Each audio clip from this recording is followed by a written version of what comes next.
séculairement avec les Juifs. Je vais le montrer aujourd'hui. On en a de cette inextricable jouissance morbide une très dérangeante image en dehors du contexte de la dimitude. C'est pour ça que j'en parle maintenant, encore une nouvelle parenthèse. Dans un film de 1976 d'une militante pro-palestinienne, libanaise d'origine, qui s'appelle Jocelyne Saab, S2AB, qu'elle a consacré à ce qu'elle appelle les enfants de la guerre. On y voit des enfants libanais, je vais vous mettre les photos sous les yeux maintenant. Je vous mets là deux photos que j'ai extraites d'un petit extrait qu'on peut trouver en ligne. On peut pas trouver tout le documentaire en ligne, mais il y a un extrait et je vous y mets deux photos. Donc le documentaire de Jocelyne Saab s'appelle Enfants de la guerre et on y voit des enfants libanais, je vous l'ai dit, qui jouent à mimer l'atroce guerre des adultes qui déchire alors le Liban entre musulmans et chrétiens. 76. Et on voit à un moment l'un des enfants qui joue, enfin plusieurs d'ailleurs, mais à un moment il y a un zoom sur l'un des enfants qui joue, je vous ai mis les photos, à en égorger un autre qui se laisse faire avec le tranchant de sa main consciencieusement. Vous voyez, là, à gauche sur la photo, vous avez un enfant qui poignarde un autre enfant, et à droite, encore un enfant qui égorge, mais très minutieusement, très consciencieusement, il fait le geste avec beaucoup de gravité de l'égorgement d'un autre enfant. Que le massacre soit devenu un jeu privilégié, c'est pas anodin selon moi, et ça n'a rien à voir avec la guerre des Indiens et des cow-boys à laquelle se livrent en imagination les enfants occidentaux, à quoi Jocelyne Saab compare les petits Libanais.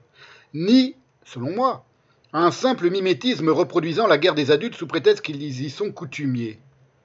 Leur situation à ces enfants libanais n'est ni celle des enfants soldats camés d'Afrique, par exemple, ni celle qui, eux, tuent et massacrent carrément concrètement, ni celle de tous les enfants aux familles massacrées, y compris les juifs, dans les pays où il y avait des massacres, ici ou ailleurs.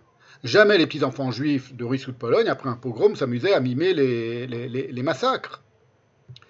L'autodestruction, pourquoi je dis cela et pourquoi j'ai voulu évoquer ce documentaire? Parce que l'autodestruction passionnelle du Liban, elle reste à interpréter par le truchement de cette jouissance morbide dont je parle aujourd'hui, que manifestent à l'œil nu ces atroces jeux d'enfants. Dans le jeu d'un enfant, il y a de la jouissance. Que cette jouissance, elle s'exprime par le massacre, et par le plaisir du massacre et de mimer le massacre, ce n'est pas du tout anodin. C'est inconscient, évidemment. Il y a un autre documentaire de Jocelyne Saab, très intéressant, je n'ai pas pu le voir parce qu'il est introuvable sur Internet, et je n'ai pas eu le temps d'aller le voir en...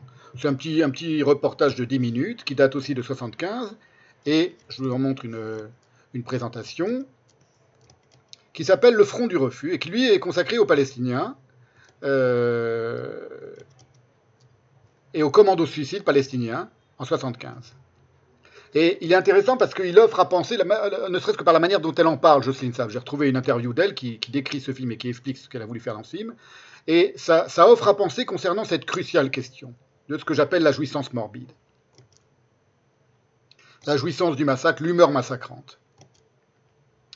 Il s'agit du Front du Refus, donc c'est le titre, consacré en 1975 aux commandos suicides palestiniens. Vous voyez comment elle le présente. Lorsque la paix est impossible, tous les moyens sont bons pour défendre une cause politique.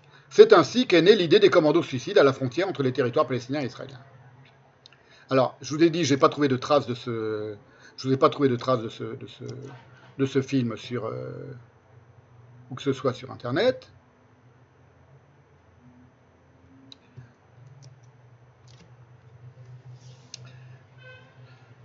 Mais il y a une interview qu'on trouve où elle en parle, et ça livre certains enseignements.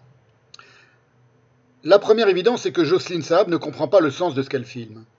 C'est un peu le travers d'ailleurs du cinéma militant. Elle est très militante, elle a filmé Arafat, etc. Elle est très militante pro-palestinienne, pas seulement pour le Liban aussi, mais enfin, elle a un ton très militant dans ses films.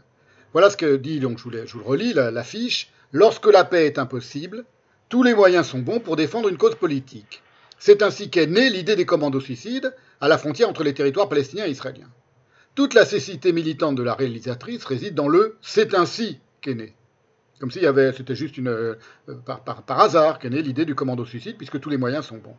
C'est comme s'il n'y avait rien de particulier dans l'idée d'aller se suicider pour essayer de vaincre son ennemi, sachant de toute façon que de toute façon il est invincible et que ça ne va pas réussir. Parce que dans comment dire, la fonction de l'attentat suicide, c'est pas très exactement de gagner la guerre. C'est une évidence stratégiquement et tactiquement, c'est un échec absolu. Tout le temps, toujours, voilà. Spectaculairement, non. Médiatiquement, non. C'est autre chose. Mais ce qui m'intéresse, moi, c'est qu'est-ce que ça signifie quant à la jouissance. Quant à la jouissance de celui qui se suicide, qui se massacre, qui s'auto-massacre pour massacrer autrui. Voilà, donc le c'est ainsi est pour moi la meilleure preuve d'une cécité absolue. Et dans une interview en ligne, je vous la montre maintenant, je vous la mets en gros plan.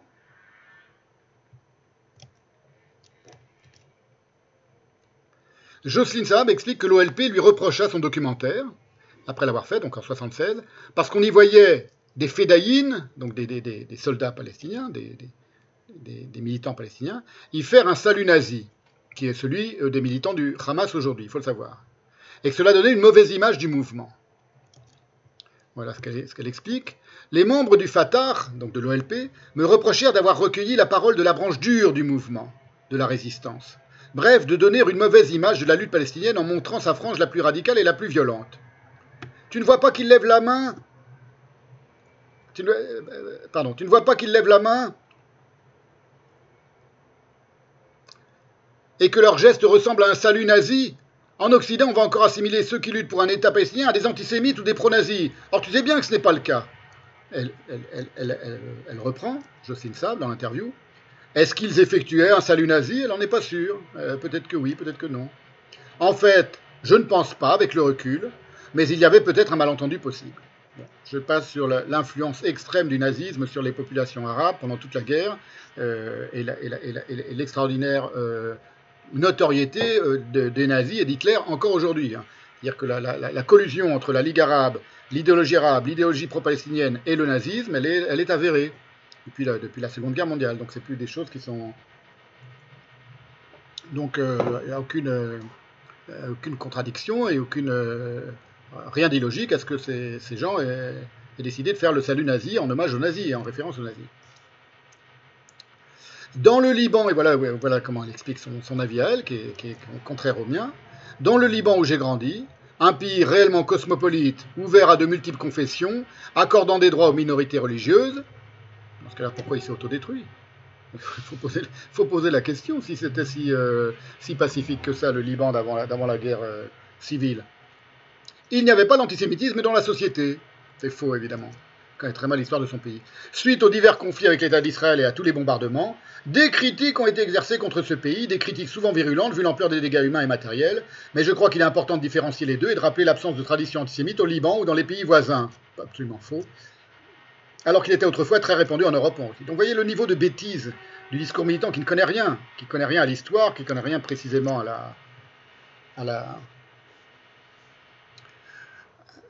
à ce qui se passe dans son propre pays est effarant.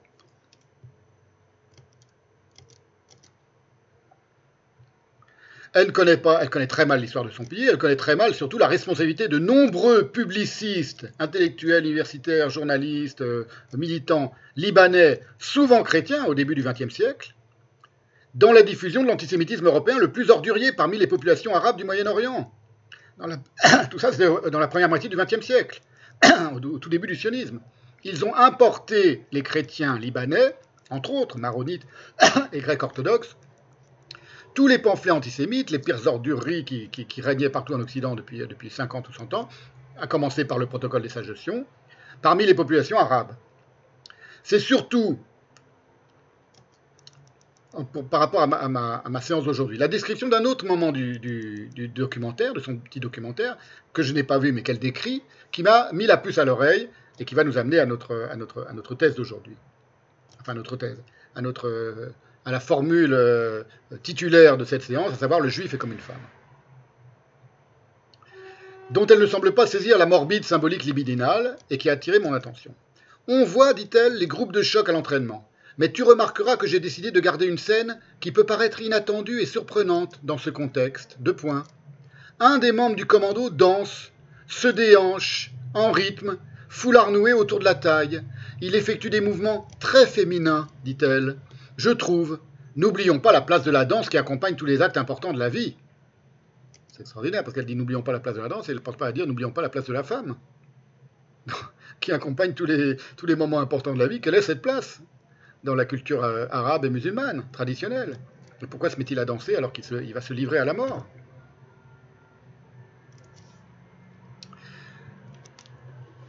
Voilà. Enfin, c'était juste un petit interlude sur cette idée parce que je voulais vous montrer que d'une part, les gens ne voient pas ce qui se passe sous leurs yeux, ils ne comprennent pas, ils n'interprètent pas, et que le discours militant pro-palestinien, tout particulièrement, est toujours d'une cécité absolue, d'une incapacité de se remettre en cause, de se remettre en question et de poser des questions même. Se remettre en question, ça ne veut pas dire donner raison à son adversaire, ça veut dire poser des questions, de véritables questions. Ils en sont incapables, ils l'ont toujours été, ils le sont encore aujourd'hui, y compris les plus rationnels parmi eux, parmi les antisionistes occidentaux. Le problème de toute cette histoire,